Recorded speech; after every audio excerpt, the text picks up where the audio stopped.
السلام عليكم ورحمة الله وبركاته. أهلا وسهلا بكم.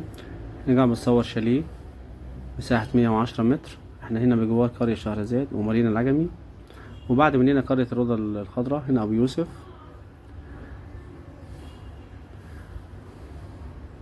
دوت باب العمارة.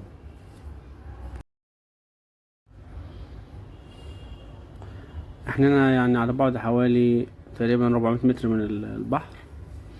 هنا الريسبشن،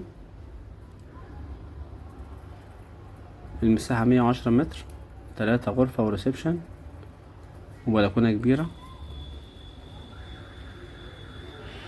البيع بالعفش الموجود. بسم الله ما شاء الله. هنا يا جماعة البلكونة كبيرة، يعني تقريبا مترين في حوالي ممكن 10 متر او اكتر او 11 متر. يا جماعة الزرع ده يا جماعة مغطي هنا، لان صاحب الشاليه بقاله يعني كان سنتين 3 بيجي كده ويمشي في ايه. كان الاول بيشيل الزرع دوت، كان الشجر فاضل. دي قرية مارينا العجمي، قرية مارينا العجمي، يعني دوت الشارع بتاع القرية. فهو ان شاء الله لو في نصيب اللي هيشتري ممكن هو هينزل ايه، هيقص له الزرع دوت عشان دي شارع، دي قرية بيبص عليها من فوق مكشوفة. هنا بس الزرع عشان هو بقاله فترة طويلة كان يجي وكان بيكسل يشيل الحاجات دي. انما ديت حتى سمعت صوت السيارات معدية اهيت. والقرية هنا ايه، بيننا وبين القرية شارع، من الشارع خاص بالقرية. وهنا دول بيطل على القرية، قرية مارينا العجمي. شاليه واسع.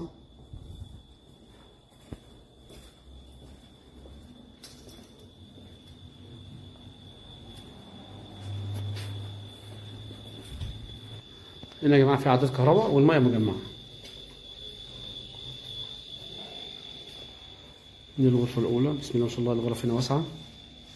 البيع يا جماعة بالعفش الموجود.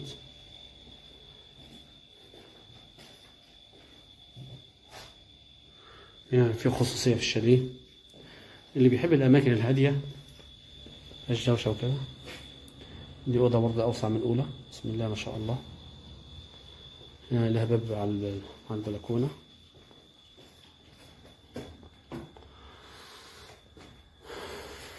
هنا برضه هي مناسبة، هنا الأولاد يلعبوا فيها.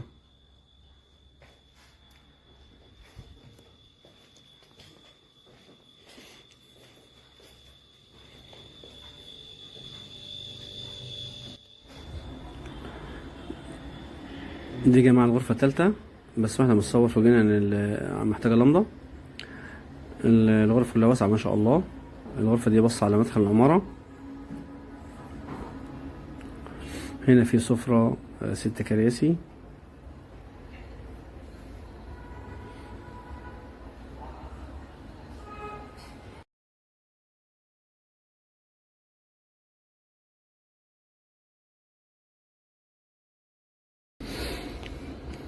الحمام واسع في بانيو كبير.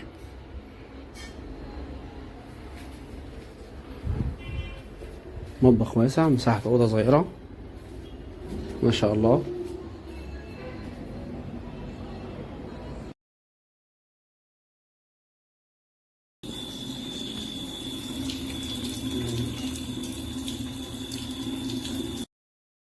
اللي احنا قلنا يا جماعة الشقة 110 متر، 3 غرفة وريسبشن.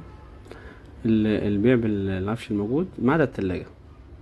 التلاجة بس هي اللي ايه مش موجودة. احنا هنا بجوار قرية مارينا العجمي وشهرزاد، وقريب من قرية الروضة الخضراء. اللي هيخش البحر هنا يخش أي قرية عادي مفتوحة للناس. واحنا على بعد حوالي 400 متر من البحر. عداد كهرباء قديم، عداد مياه مشترك. المطلوب 395,000 جنيه إن شاء الله. مطلوب 395,000 جنيه إن شاء الله. ربنا يبارك للبيع والمشتري ويرزق الجميع من فضله.